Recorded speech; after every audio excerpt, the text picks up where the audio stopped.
Hello बच्चों, let's read this question. So this question says, for a given value of n, the number of electrons in an orbit is, number of electrons किसी orbit में हमें बताने हैं, okay?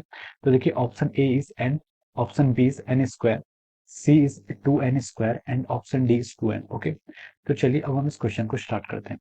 तो देखिए बच्चों, इस क्वेश्चन का की कॉन्सेप्ट आप क्या लिख सकते हैं। The key concept of this question is, इस क्वेश्चन में हमें क्या पता है, देखिए एन की वैल्यू गिवन है और हमें number of electrons in n orbit find out करना है। ओके, तो इस क्वेश्चन का आप की कॉन्सेप्ट लिख सकते हैं electrons in n orbit. Okay, electrons या फिर number of electrons in orbit, किसी ऑर्बिट में आपके कितने नंबर ऑफ इलेक्ट्रॉन्स होते हैं। ओके, हमें यहाँ पर ये बताना है। अब देखिए देखिए बच्चों, हम इसको कैसे डिफाइन कर सकते हैं। देखिए ऑर्बिट्स के इलेक्ट्रॉन्स जो होते हैं, आपके जो ऑर्बिट में इलेक्ट्रॉन होते हैं, वो आपके कैसे प्रोपोर्शनल करते हैं। देखिए जैसे मान लीजिए आपका ये क्या न्यूक्लियस है, ये आपका सबसे पहले आपका न्यूक्लियस है, this is our nucleus. Nucleus के बाद क्या आपका ये आपकी जो सेल आती है, इस सेल को क्या बोलते हैं, के सेल बोलते हैं। क्या सेल बोलते हैं, K cell. For n equal to one हम इसको क्या बोलते हैं, आपकी के सेल बोलते हैं। उसके बाद आपकी जो दूसरी सेल होती है, ये आपकी क्या, उसके बाद दूसरी सेल है, इस सेल को हम क्या बोलते हैं, इसको हम के एल सेल बोलते हैं। इसके लिए आपकी एन की वैल्यू कितनी होती है, 2 होती है।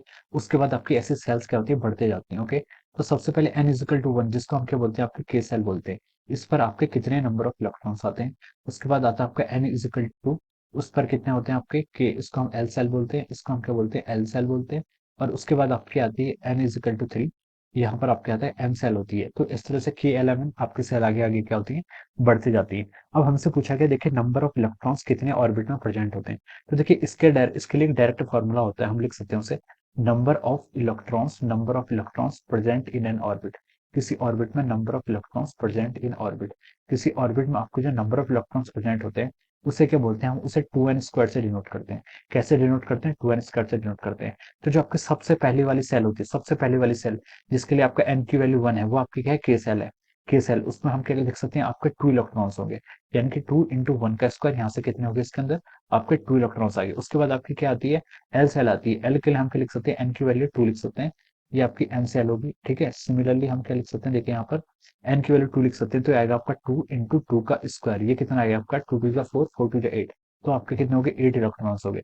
Similarly n is equal to 3 हम लिख सकते हैं, यहाँ पर आपका क्या होगा, 2n का स्क्वायर, यानी एन कितना आपका 3, 3 का स्क्वायर, ये कितना हो जाएगा आपका, 18 इलेक्ट्रॉन। तो देखिए 2, 8, 18, 35 ऐसे करते करते ये क्या होते हैं, आपके नंबर ऑफ इलेक्ट्रॉन्स क्या होते हैं, इंक्रीज होते रहते हैं।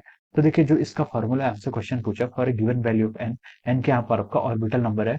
For given value of n, the number of electrons in n orbit कैसे डिफाइन करते हैं, 2n स्क्वायर से डिफाइन कर रहे हैं। तो देखिए ऑप्शन ए में बोला है इसने, ऑप्शन ए एन, वो आपका रॉन्ग हो जाएगा। ऑप्शन बी में बोला है आपका एन स्क्वायर, ये भी आपका रॉन्ग हो जाएगा। ऑप्शन सी में बोला है इसने 2n स्क्वायर, ये आपका क्या हो जाएगा, राइट हो जाएगा। ऑप्शन डी में आपका है 2n, this is also wrong. तो इसके करस्पॉन्डिंग हम लिख सकते हैं, जो आपका करेक्ट आंसर आ रहा है वो क्या रहा है, आपका option C. We can write down that option C is correct answer of this question. Okay, option C is the right answer of this question. So I hope you all understood this concept. All the best and thank you so much.